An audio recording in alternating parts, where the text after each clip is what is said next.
దేవా, నీవే నా రాజువు. ఆ, యాకోబునకు పూర్ణ రక్షణ కలుగని ఆజ్ఞాపించుము. ఆ. నీ వలన మా విరోధులను అణచివేయుదుము. నీ వలన మా విరోధులను అణచివేయుదుము. నీ నామము వలననే మా మీదికి లేచు వారిని మేము త్రొక్కివేయుదుము. ఏమంట? నీ నామము వలననే మా మీదికి లేచు వారిని మేము త్రొక్కివేయుదుము. అంటే ఇప్పుడు వీళ్ళకి అర్థమైంది ఏంటంటే, మా పితరులకు సహాయం చేసింది నువ్వే, ఇప్పుడు యాకోబునకు పూర్ణ రక్షణ కలుగనాజ్ఞాపించుము. ఎందుకు అంటే, దేవుడు గనక వీరికి సహాయం చేయకపోతే ఈ ఇశ్రాయేలు ప్రజలను కాపాడువారు ఎవరు లేరు. ఎందుకు? వారు ఇప్పుడు ఎలాంటి స్థితిలో ఉన్నారు చూడండి, ఎలాంటి బాధను వారు అనుభవిస్తున్నారు చూడండి. 6వ వచనం, నేను నా వెంటిని నమ్ముకున్నాను, నా కత్తియు నన్ను రక్షింపజాలదు. ఏమన్నాడు? నేను నా వెంటిని నమ్ముకున్నాను, నా కత్తియు నన్ను రక్షింపజాలదు. మా శత్రువుల చేతిలో నుండి మమ్మను రక్షించువాడవు నీవే. మా శత్రువుల చేతిలో నుండి మమ్మును రక్షింపువాడవు నీవే. మమ్మను ద్వేషించు వారిని సిగ్గుపరచువాడవు నీవే. ఎవరంట? మమ్మను ద్వేషించు వారిని సిగ్గుపరచువాడవు నీవే. దినమెల్లా మేము దేవుని యందు అతిశయపడుచున్నాము. నీ నామమును బట్టి మేము నిత్యము కృతజ్ఞతాస్తుతులు చెల్లించు. నీ నామమును బట్టి మేము నిత్యము కృతజ్ఞతాస్తుతులు చెల్లించుచున్నాము. అయితే ఇప్పుడు నీవు మమ్మను విడనాడి, ఇది అండర్లైన్ చేసు. అయితే ఇప్పుడు నీవు మమ్మను విడనాడి అవమానపరిచి ఉన్నావు. మా సేనలతో కూడా నీవు బయలుదేరక ఉన్నావు. ఇప్పుడు అసలు మ్యాటర్కి వాళ్ళు వచ్చారు. ఇప్పుడు వారు ఏ స్థితిలో ఉన్నారు, ఎలాంటి ఇబ్బందులో ఉన్నారు? వారు అంటా ఉన్నారు ఏమని?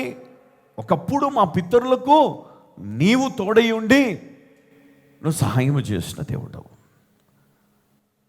వాళ్ళ కత్తి కాదు అంటే తమ ఖడ్గము చేత దేశమును స్వాధీనపరచుకోలేదు, వారి బాహు వారికి జయమియలేదు. నీవు వారిని కటాక్షించితివి గనుక నీ దక్షిణ హస్తమే, నీ బాహువే, నీ ముఖ కాంతియే వారికి విజయము కలుగజేశాను. అయితే ఇప్పుడు ఇక్కడ 9వ వచనం, అయితే ఇప్పుడు నీవు మమ్మను విడనాడి అవమానపరిచి ఉన్నావు. మా సేనలతో కూడా నీవు బయలుదేరకై ఉన్నావు. మా సైన్యముతో నీవు లేవు, బయలుదేరలేదు, మాతో రాలేదు. ఇదిగో యెహోవా మా పక్షమున లేడు, మమ్మలను విడనాడితివి, మమ్మల్ని విడిచిపెట్టావు. చూడండి, దేవుడు విడిచిపెట్టాడు అని ఎలా గ్రహించారు వీరు అంటే కింది వచ్చినారు. అయితే ఇప్పుడు నీవు మమ్మను విడనాడి అవమానపరిచి ఉన్నావు, మా సేనలతో కూడా నీవు బయలుదేరకై ఉన్నావు.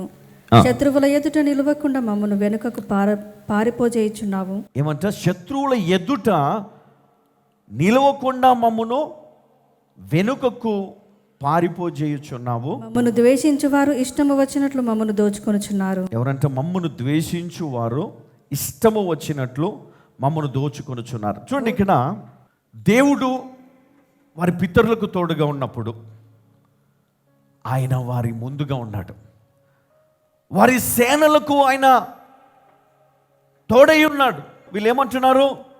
నీవు మా సేనలతో కూడా నీవు బయలుదేరకై ఉన్నావు అని ఇక్కడ వీరు ప్రస్తావిస్తూ ఉన్నారు. మరి ముందు వారి పితరుల కాలంలో దేవుడు ఏం చేశాడంటే, నీవు వారిని కటాక్షించితివి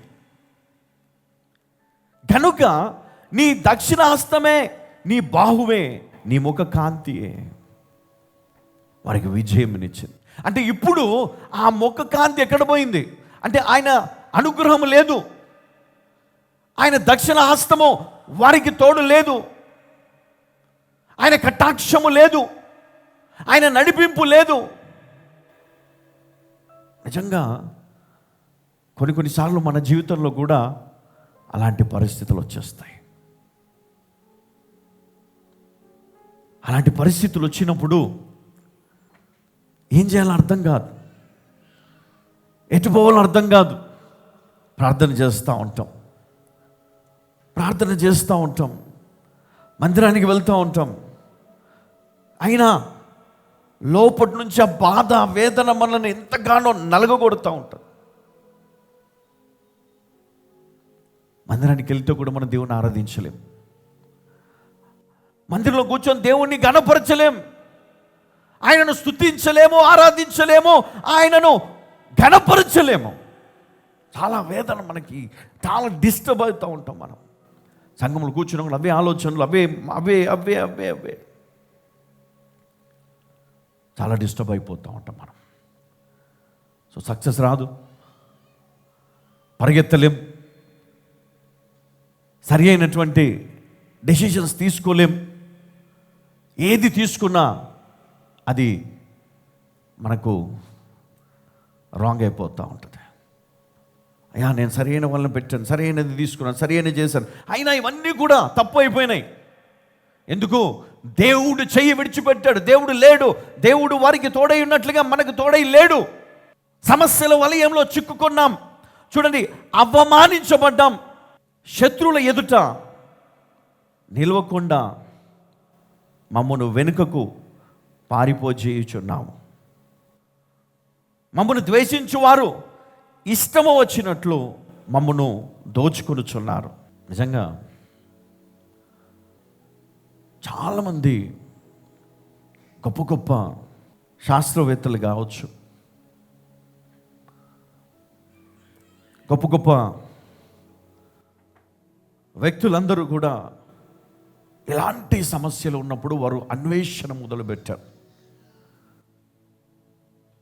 మనల్ని విడిపించే ఏదైనా ఒక శక్తి ఉందా ఈ లోకములో?